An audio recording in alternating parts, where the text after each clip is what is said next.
들으며 줄거리로 이해하는 7분 국어 산문 벼락치기. 이번 시간에는 박완서 작가의 자전적 중편 연작소설 엄마의 말뚝을 살펴보겠습니다.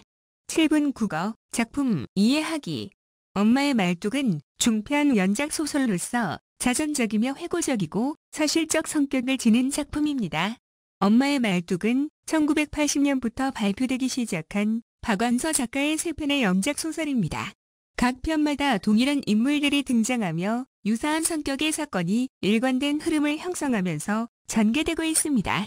해방 이전부터 6.25 전쟁을 거쳐 현재에 이르는 시간의 흐름에 따라 어머니와 나의 관계를 중심으로 이야기가 전개되고 있습니다.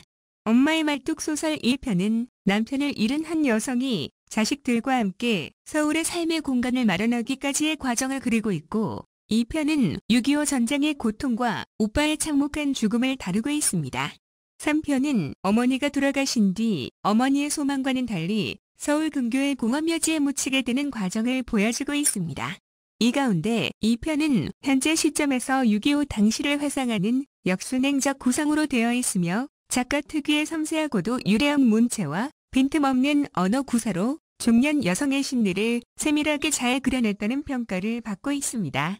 이 작품은 전쟁의 상처와 분단 문제, 그리고 그 극복 의지가 드러나 있는 소설로 전쟁 중에 아들을 잃은 어머니의 아픔이 세월이 흘러도 여전히 상처로 남아있는 모습을 통해 전쟁과 분단의 비극을 잘 보여주는 작품입니다.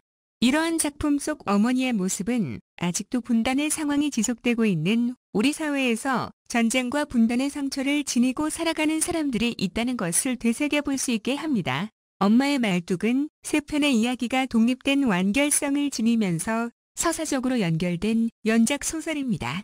각 작품이 모두 작가의 작품 세계의 본질을 보여주고 있습니다.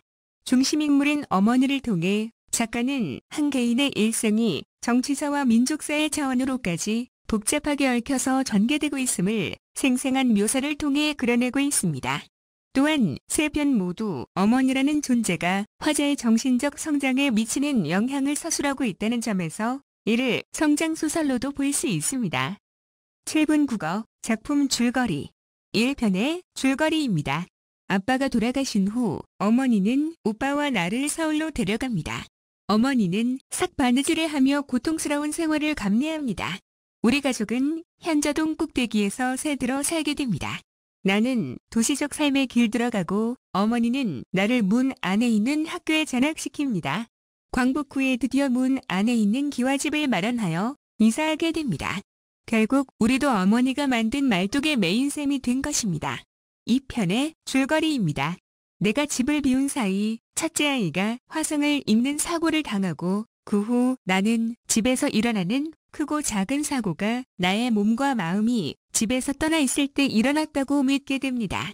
어느 날 외출했다가 돌아온 나는 가족들에게 친정어머니가 눈길에서 넘어져 다치셨다는 소식을 전해 듣고 어머니가 계신 병원으로 갑니다. 어머니는 다리가 부러져서 수술을 받게 되고 수술 후 마취가 풀리면서 허공에 대고 소리치는 등 이상한 행동을 보입니다. 환각 속에서 6.25 전쟁 때 아들을 죽인 군관의 모습을 본 것입니다. 나의 오빠는 인민군 치하에서 어쩔 수 없이 의용군에 지원했다가 심신이 피폐해진 채로 겨우 탈출했으나 곧 군관에게 발각되어 총을 맞고 숨지게 됩니다. 어머니는 정신을 차린 후 자신이 죽으면 시신을 화장하여 오빠의 유골을 뿌린 곳에 뿌려줄 것을 부탁합니다. 3편의 줄거리입니다. 수술 후 7년이 지나고 어머니가 돌아가시게 됩니다. 나는 어머니의 유언대로 어머니의 시신을 화장하여 오빠를 보냈던 고향이 보이는 강화도 바다에 뿌리려고 하지만 사회적 체면과 이목을 중시하는 즉하가 매장할 것을 주장하여 결국 서울 근교의 공업묘지에 어머니를 묻게 됩니다. 7분 국어 심화학습 첫 번째, 등장인물의 성격입니다. 나는 어머니의 끈기 있는 삶의 영향을 받으며 살아가는 인물입니다. 환각을 보며 발작하는 어머니의 모습을 보고 연민의 정을 느낍니다. 어머니는 일제강점기에 남편을 잃고 2자녀를 교육시키며 험한 세상을 살아가는 의지적 인물입니다. 자신이 죽은 뒤에 화장해달라는 유언을 하면서 끝까지 약한 모습을 보이지 않으려 합니다. 오빠는 어머니에게 효도하는 착한 아들이었으나 6.25 전쟁 중에 인민군 장교의 총에 맞아 목숨을 잃게 됩니다. 두 번째, 어머니의 환각과 고통의 의미입니다. 어머니는 다리 골절 수술을 받은 뒤 마취에서 깨어납니다. 그리고는 신중하고 규칙적으로 두 손을 허공에 휘저으며 힘차고 또렷한 목소리로 빨래를 개켜놓지 않았다고 꾸중을 합니다. 이는 오래전에 어린 자녀들을 홀로 키우던 시절 일상적이고 평온한 분위기 속에서 뒤섞인 빨래를 개고 있던 상황으로 의식이 돌아가 있음을 보여주는 행위입니다. 어머니가 그놈이 왔으니 오빠를 숨기라고 중얼거리는 것은 아들이 살아있을 때의 의식으로 돌아가서 전쟁 당시 인민군 군관이 집에 와서 아들을 찾고 어머니는 아들을 숨겨 보호하는 상황을 환각하는 것입니다. 어머니가 군관에게 나으리 그리고 선생님이라며 높여 부르는 말은 비굴하게나마 아들을 지키려는 절박한 심리가 담겨 있는 것인 반면에 이놈이라며 군관을 이르는 말에는 아들을 죽인 군관에 대한 분노와 적개심이 담겨 있는 것입니다. 또한 어머니가 환각 상태에서 숨기고 지켜야 할 아들을 찾다가 결국 수술로 인해 자유롭게 운신할 수 없는 자신의 다리를 아들로 여기게 되는데 이는 전쟁 중에 인민군 군관이 아들의 다리를 수차례 총으로 쐈고 이내 죽게 되었다는 점을 관련지어 생각할 수 있습니다. 그 상황에서 어머니는 깊은 모성애로 아들을 지켜내고자 필사의 노력을 했었다는 것을 짐작할 수 있습니다. 그리고 눈물이 범벅된 얼굴을 하고 괴성을 지르며 머리카락을 뜯고 틀니를 빼놓은 잇몸만으로 이를 갈며 엄청난 힘을 발휘하는 어머니의 처참한 모습은 눈앞에서 아들이 죽임을 당하는 장면을 보게 된 어머니의 슬픔과 분노가 극에 달한 것입니다. 이러한 어머니의 환각은 전쟁으로 아들을 잃은 상처와를 극명하게 보여주는 것이라고 할 수 있습니다. 세 번째, 엄마의 말뚝에 나타난 나와 어머니의 관계입니다. 어머니는 높은 이상과 가난한 현실에서 갈등을 일으키며 어린 나를 통해 이를 보상받으려 합니다. 어린 나는 어머니가 갖고 있는 이상과 가족이 처한 현실 사이의 괴리를 냉소적으로 바라보고 있으며 때로는 철저히 자신만의 삶의 틀 속에 갇혀있는 어머니에 대해 연민의 감정을 갖기도 합니다. 또한 어머니는 나를 자신의 임종과 유언을 지켜줄 수 있는 유일한 존재로 믿고 있으나 이미 성장해버린 나에게도 끝까지 약한 모습을 보이지 않으려고 합니다. 나는 어머니에 대해 비판적인 시각을 가지고 있으면서도 무진 시대를 살아오면서 마치 말뚝과 같은 삶의 틀에 매인 어머니에 대해 연민의 정을 느끼고 있습니다. 결국 나는 어머니에게 비판적인 태도를 지니지만 그런 나 역시 엄마의 말뚝에 묶여서 살아갈 수밖에 없었던 존재인 것입니다. 네 번째, 소설의 서술 시점과 효과입니다. 이 작품은 등장인물인 내가 직접 자신의 내면 심리를 드러내고 어머니의 모습을 서술하는 1인칭 주인공 시점의 소설입니다. 1인칭 주인공 시점은 서술자와 독자의 거리가 가까워 공감대 형성에 유리하며 독자들에게 신뢰감을 줄 수 있습니다. 전쟁 중 혈육을 잃은 자신의 심리와 시간이 지나도 여전히 고통을 안고 사는 어머니를 바라보는 나의 시선을 통해 전쟁의 상처를 선명하게 보여주고 있습니다. 이는 현재의 관점에서 어머니의 과거를 회상하는 동시에 어머니의 과거에 존재하는 나의 시선에서 어머니를 바라보기도 하는 것이고 어머니의 모습을 통하여 과거의 나의 모습을 바라보는 것이기도 합니다. 그렇게 함으로써 서술자는 소설의 중심 사건을 다각적으로 조망할 수 있는 것이며 이러한 태도는 작품의 주제를 드러내는 데 매우 중요한 역할을 하게 됩니다. 다섯 번째, 제목의 상징적 의미입니다. 이 작품은 6.25 전쟁이라는 민족적 비극을 배경으로 하여 한 가족이 겪게 되는 고통스러운 삶의 모습을 형상화하고 있는 소설입니다. 작가는 전쟁을 잊고 현재의 평화와 풍요로움에 빠져있는 사람들에게 역사적 아픔의 흔적을 말뚝이라는 표현으로 전달하고 있는 것입니다. 1편에서 말뚝은 서울로 입성한 후 자식들을 잘 키워내려는 어머니의 집념과 서울에서도 경제적으로 부유한 지역인 문 안에서 살아가려는 어머니의 삶의 태도를 드러내는 것입니다.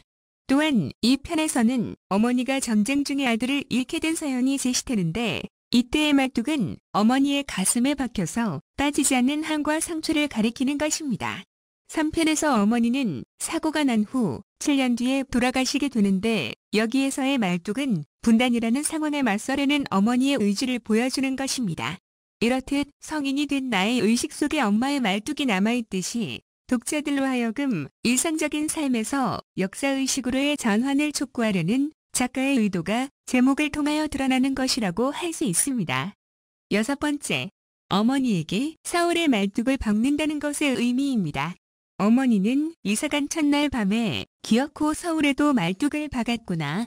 비록 문밖이긴 하지만 이라는 말을 합니다. 엄마의 말뚝은 다양한 의미로 해석할 수 있습니다. 첫째, 가족이 함께할 삶의 근거지를 마련했다는 뜻입니다. 집이란 장소의 개념을 배제한 채 생각할 수 없는 공간의 인식 가운데 가장 구체적인 것입니다. 가족이 살아갈 삶의 중심이며 가족 공동체의 상징이 말뚝을 통해 나타나게 되는 것입니다. 둘째, 어머니에게 말뚝은 서울 입성을 의미하는 동시에 경제적으로 안정된 문안에서의 삶을 동경하는 태도가 드러나는 소재입니다. 셋째, 내가 어머니에게 느끼는 어린 시절의 정신적 구속을 의미합니다. 이는 문안에서 살아가려는 어머니의 의지 때문에 어머니는 나에게 신여성이 되라는 강요를 하고 나는 신여성이 되기 위한 교육을 받게 됩니다. 7번째, 어머니의 유언이 갖는 의미입니다. 한국 현대사의 비극을 겪으며 살아온 어머니는 최후의 순간까지도 자신의 일생에서 가장 큰 한으로 남아있는 아들의 죽음으로부터 자유롭지 않았습니다. 환각에서 벗어나 정신이 돌아온 후 어머니는 자신이 죽거든 묘지를 쓰지 말고 시신을 화장한 뒤에 강화에서 고향 땅을 향해 뼈가루를 날렸던 죽은 오빠처럼 자신도 그렇게 보내달라고 유언합니다. 사후에 땅에 매장되기를 원치 않는 어머니의 유언은 자기 손으로 아들의 유골을 강화도 앞바다에 뿌렸던 것처럼 스스로도 아들이 뿌려진 곳으로 돌아감으로써 자식의 곁을 지키려는 의지가 담겨있는 것이라고 할 수 있습니다. 8번째, 엄마의 말뚝에 반영된 작가의 체험입니다. 이 소설은 분단의 문제를 관념적으로 제시하지 않고 어머니의 말과 행동, 그리고 구체적인 사건으로 제시함으로써 분단이 삶에 영향을 미치는 실존의 문제임을 드러냅니다. 작품 속의 주인공처럼 작가 박완서도 고향이 개풍군이며 한국 전쟁 때 혈육을 잃게 되는 아픔을 겪습니다. 이처럼 이 작품에는 작가의 체험이 녹아들어 사실성을 확보함과 동시에 추상적으로 흐르기 쉬운 분단의 문제를 구체적이고 생생한 아픔으로 형상화할 수 있었던 것입니다. 작품 속에서 어머니는 전쟁 중에 아들을 잃게 됩니다. 오랜 세월을 지나 나는 중년의 나이가 되었고 어머니는 86의 고령이 되었으나 환각 속에서 그때의 아픔이 되살아나게 됩니다. 전쟁 중에 아들을 잃은 어머니의 한은 분단이 지속되는 상황과 더불어 현재 진행형인 셈인 것입니다. 동시에 이러한 아픔은 특정한 개인에 국한된 것이 아니라 전쟁과 분단을 겪은 모든 사람들의 것이기도 합니다. 이런 점에서 이 작품은 개인적인 전쟁의 체험이 민족사적 비극으로 확대되는 전형성과 보편성을 모두 확보했다는 평가를 받습니다. 9번째, 함께 읽으면 도움이 되는 작품입니다. 윤은길 작가의 중편 소설 장마가 있습니다. 장마는 이념의 대립으로 빚어진 동족 상잔의 참혹한 전쟁 때문에 생긴 한 가정의 비극적 상황과 아픔을 무속 신앙과 가족 간의 애정으로 극복할 수 있다는 점을 보여주는 작품입니다.